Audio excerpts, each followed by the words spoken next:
La minería del Bierzo no se entiende sin Torre. Aquí se ubicaban emblemáticos pozos como Virgilio, Salgueiro o Viloria. Este en el que nos encontramos daba empleo a cientos de familias.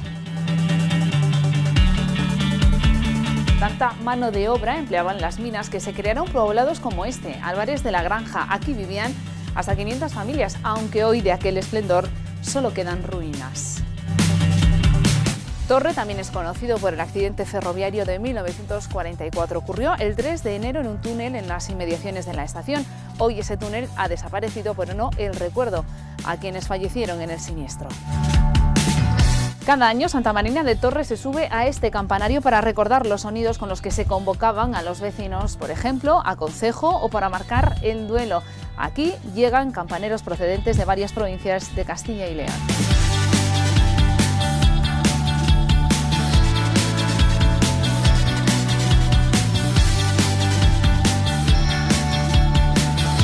Torre ha sido el último municipio en despedir la actividad minera en la comarca del Bierzo. Con el cierre del pozo Salgueiro se dijo adiós a una etapa próspera donde el trabajo en las minas atrajo a población de otros municipios de la zona y de fuera. La localidad atesora pozos emblemáticos e incluso uno, el Pozo Viloria, a escasos metros del casco urbano. Allí nos encontramos con Maximino, trabajador durante 2 décadas en esta explotación.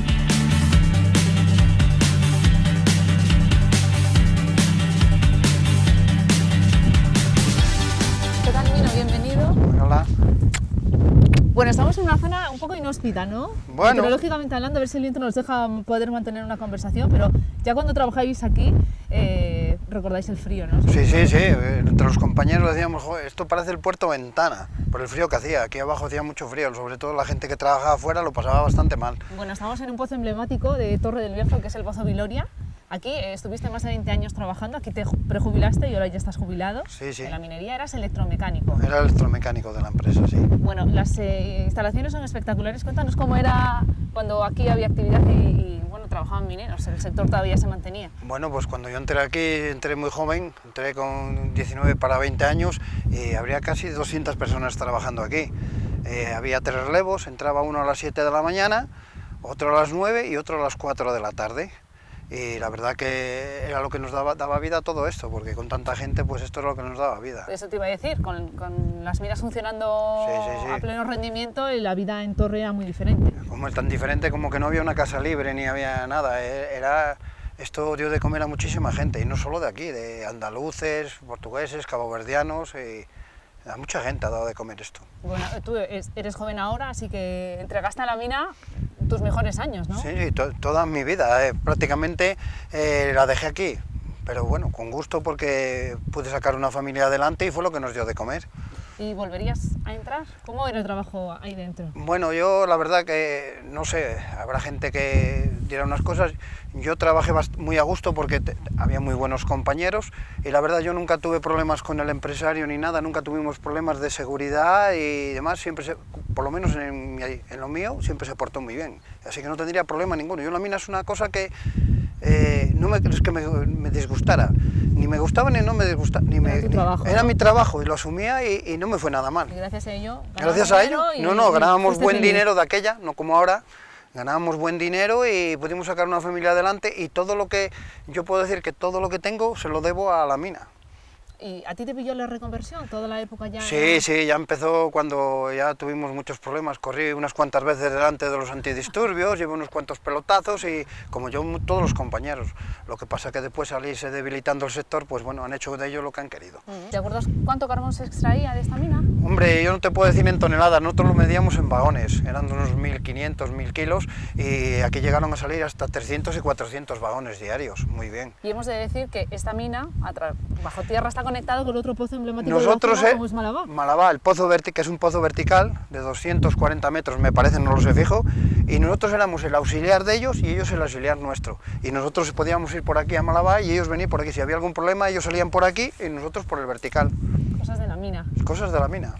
Bueno, es una mina que está muy cerquita del pueblo, incluso se puede venir caminando. Sí, nosotros no necesitábamos, aquí tenía autobús la empresa porque venía mucha gente de Ponferrada, venía gente de Cacabelos, de Villafranca, hasta de Favero, venía gente aquí a trabajar y después de Santa Cruz, de los pueblos de la periferia, pero yo, por ejemplo, yo venía andando.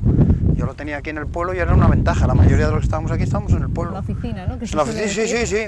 Bueno, Mino, ya para terminar, ¿cómo valoras cómo ha sido el fin de este sector que fue tan pujante y tan importante para el Bierzo y que ahora ya Bueno, no yo solo existe? te voy a decir una cosa. Yo oí una vez hablar a un periodista y decía que cada euro que se invertía en minería se recuperaban 3.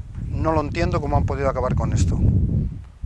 Viendo esto no lo entiendo, porque una cosa que es productiva y demás, y después los últimos años nos estaban metiendo carbón de fuera. Un carbón que hablando en plata es una mierda, porque tú lo echas en la carbonera y huele a azufre que tumba, que digan lo que quieran, y nosotros teníamos del mejor carbón que hemos tenido. Y en casa una calefacción de carbón ni se puede comparar ni con peles, ni con gasoil, ni con nada. Donde esté el carbón, que se quite todo.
Visitar Torres, también recordar el accidente ferroviario de 1944 ocurrido en el túnel próximo a la estación, hoy desaparecido.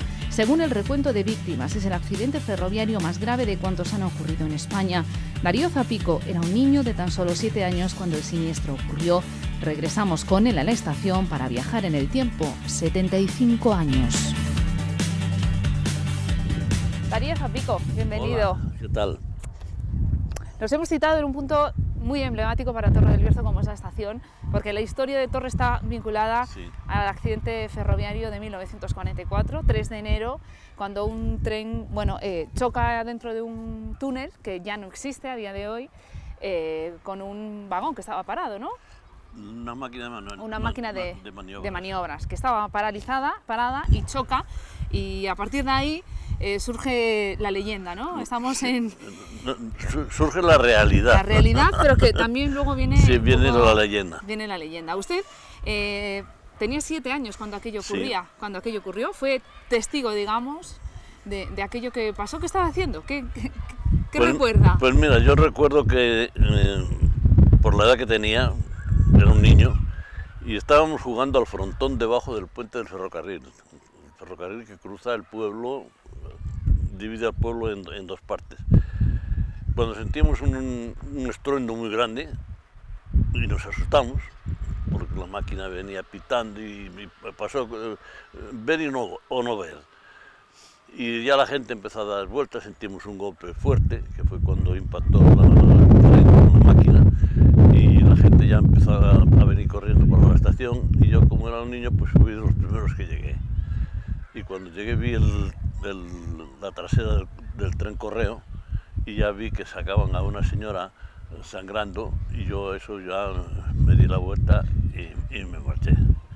A partir de ahí, pues bueno, aquello fue pues un apocalipsis, porque se veían heridos, se veían muertos, estaban en las orillas de la carretera, en el pórtico de la iglesia, en donde el cuartel de la Guardia Civil, y bueno, aquello, unos heridos, otros muertos, porque había una masacre.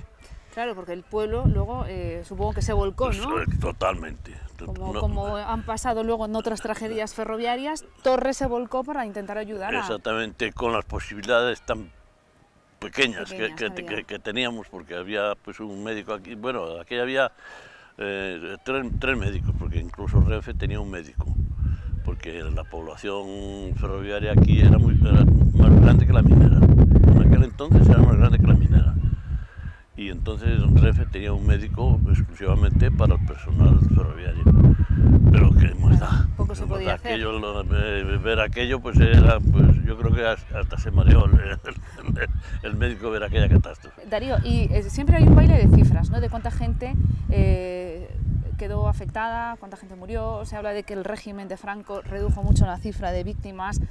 Bueno, pero de este siempre se ha hablado como el gran accidente ferroviario de la historia de España, eso, hasta que alguien diga lo contrario. Ese es el nombre propio, el gran accidente de España.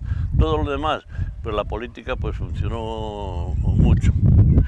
Aquí nadie nos podía ocultar la realidad, porque la estábamos viviendo. Después que no había los medios que hay hoy y no se propagó la magnitud del accidente, que tuviera que ver el tema político, bueno, no sé, yo también lo dudo un poco, porque yo lo que sé es que aquí no se puede saber nunca con exactitud la gente que se murió o que se mató, porque la mayor parte, o sea, mucha gente fueron calcinados por el fuego, porque el tren se quemó, se prendió fuego porque dentro. Además, hemos de decir que era un tren cuyos vagones mayoritariamente eran de madera. Menos los ejes que rodaban por la vía, todo lo demás era madera y de pino y barnizada. O sea que, digamos, gasolina pura. Exactamente, combustible. Y yo recuerdo que pasaron los días, o sea, aquel día y al día siguiente y al otro, aquí pues había un olor de carne quemada, porque salía por aquí, salía por allá y no se pudo entrar al túnel pues hasta que pasó unos cuantos días, porque aquello quedó que no aguantara, ¿no? Nada. Y entonces lo que sí recuerdo después, no sé qué día serían, no serían muchos, porque los cadáveres había que llevarlos a su sitio, que un tren especial de vagones de madera fue cargado con ataúdes y se cargaron, yo el recuerdo que tengo es de que se cargaron 547 ataúdes. Y entonces no vale eso que dicen algunos, que si 20, que si 40, nada. Esos son los que se cargaron, entonces unos irían con cuerpos completos, otros irían con restos, no lo sé. Y luego, gente desaparecida, mucha, que no se supo de ellos.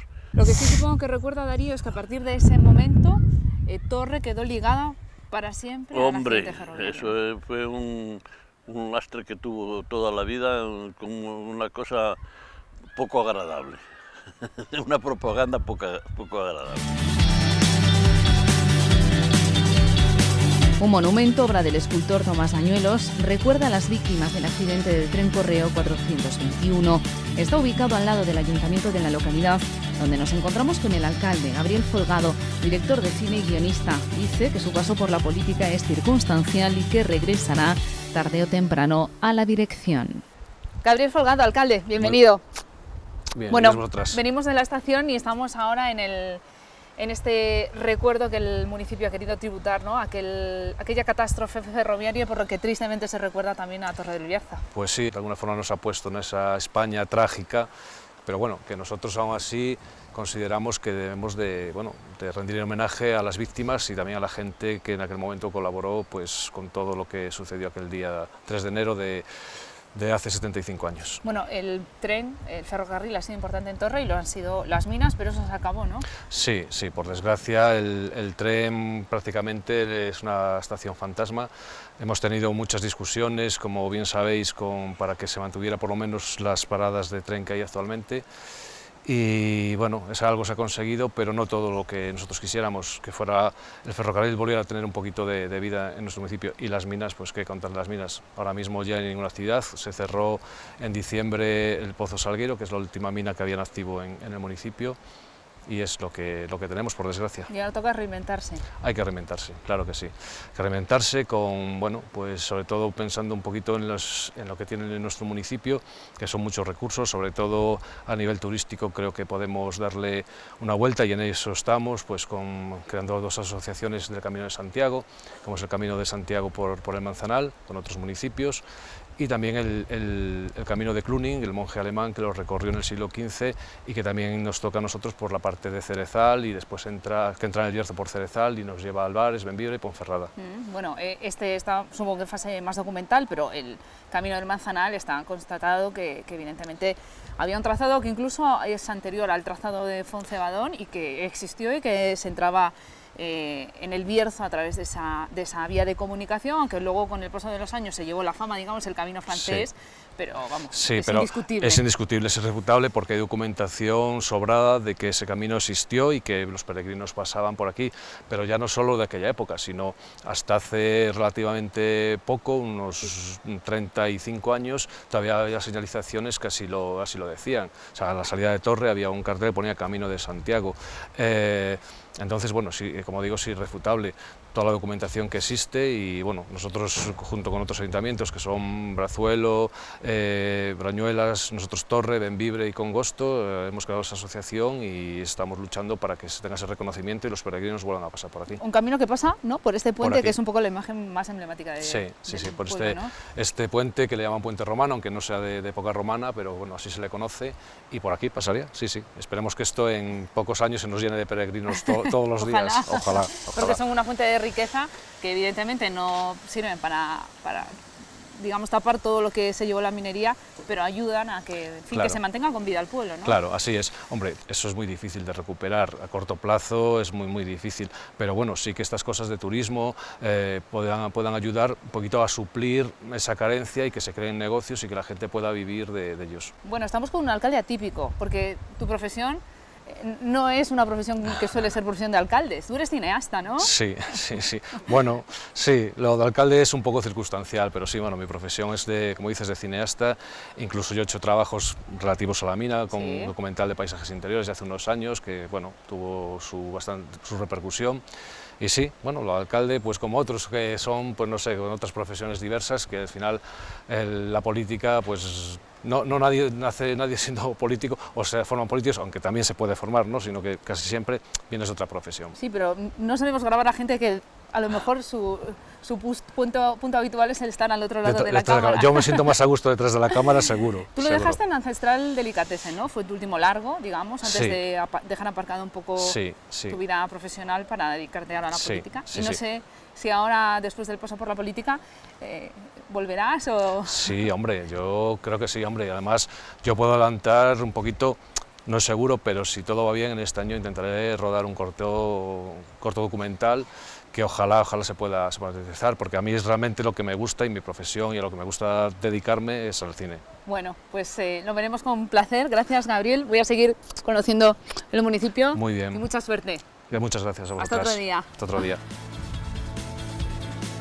Torre del Bierzo llegó a su pico poblacional en 1960 con 5.279 habitantes censados. Entre la década de los 50 y los 60, las minas atrajeron a abundante mano de obra que se afincó en el municipio. Un ejemplo lo encontramos en este poblado abandonado. Álvarez de la Granja fue creado alrededor de 1950 mediante fondos estatales a instancia de la empresa minera Antracitas de la Granja. Fue abandonado oficialmente cerca de 1970, cuando fue clausurada la estación apeadero y abandonada por el personal de Renfe.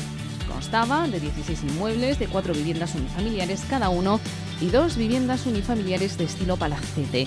El poblado disponía de estación de Renfe, 2 escuelas para niños y niñas, economato y bar, precisamente donde nos encontramos con Santiago Garrido para que nos ayude a recordar el bullicio del poblado.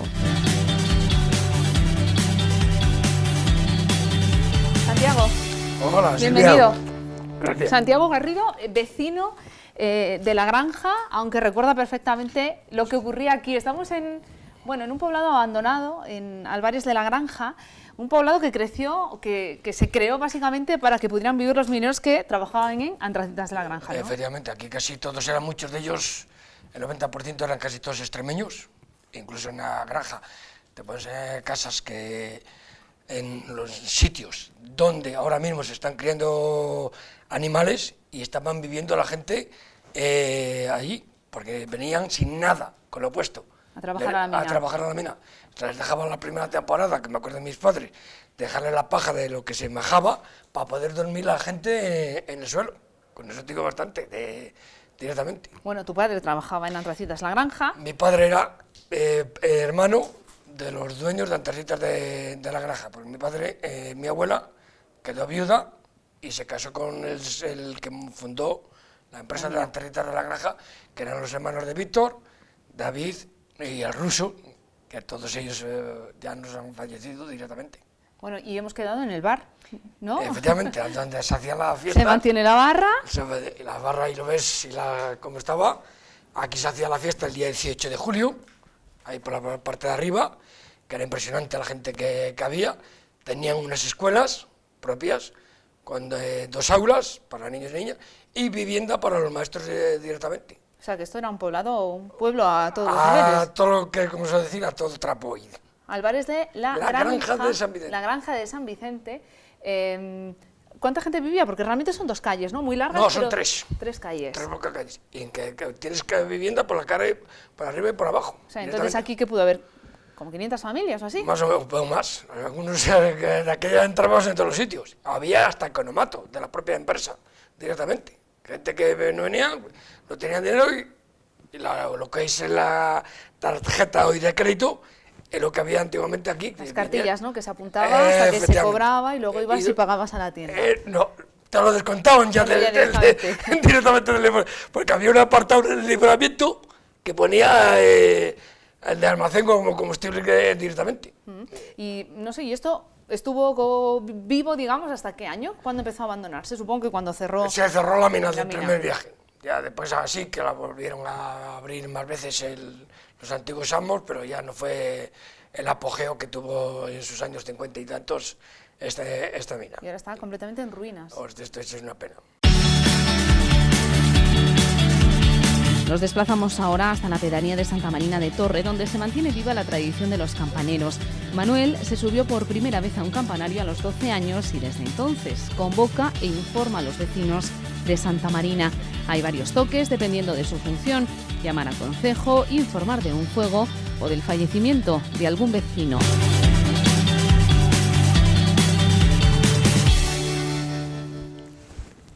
Buenas, Manuel. Hola, ¿qué tal? Campanero desde los 12 años. Desde los 12 años. Bueno, vamos a subir al campanario de Santa Marina de Torre para recordar cómo se comunicaban con los vecinos a través de las campanas. Vamos a recordar en aquellas épocas en las que a los pueblos se les convocaba gracias a los campanarios. Sí. Bueno, vamos para arriba. Vamos.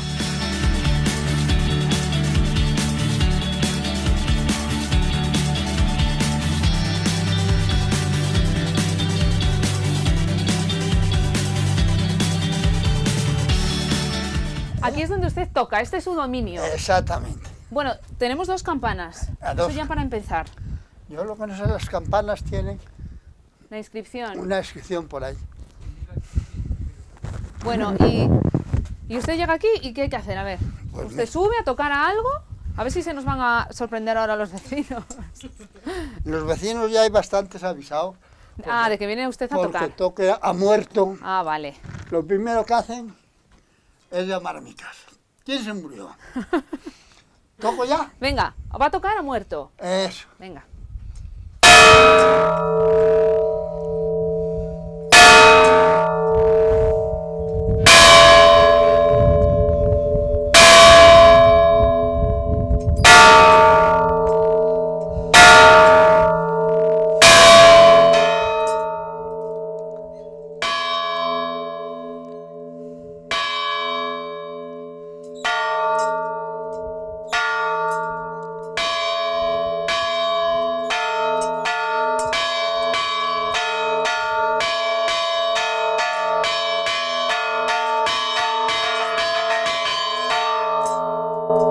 Si es una señora la que se murió, ya no se toca más.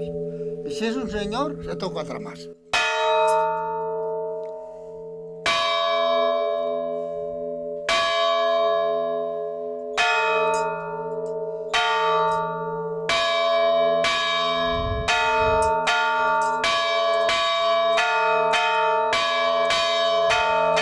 Así se toca muerto. Ha muerto. Claro, porque antes no había otra forma de avisar a la gente y se Exactamente. tocaba, Ha muerto. se avisaba así a través de las campanas. ¿Y venían a usted a su casa a avisarle? Sí. Manuel, vaya a tocar. Yo ahora, si no me avisan, como ya sabes lo que hay, No tocas. Pues no toco.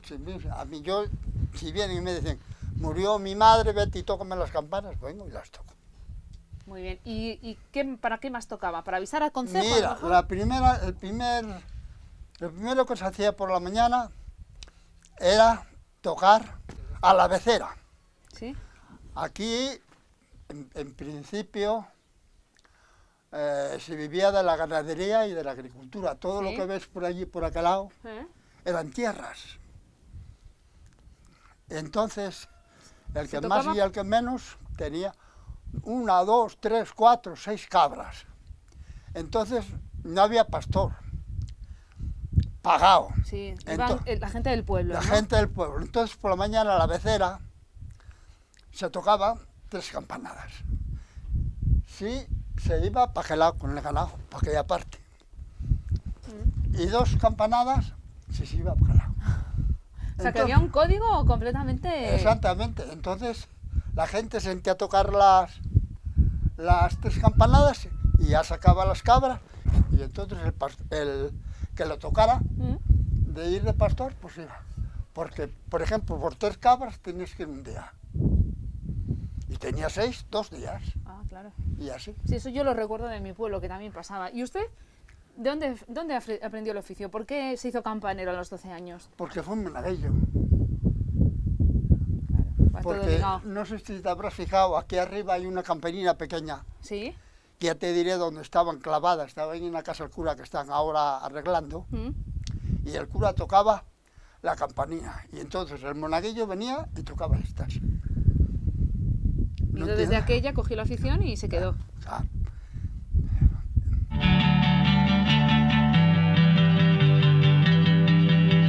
Bajamos del campanario para conocer el retablo mayor de la iglesia y descubrir que su belleza exterior encierra una sorpresa. El trabajo de un grupo de mineros permitió abrir un espacio y contemplar las pinturas que allí se esconden como un Cristo en la cruz de principios del siglo XVII.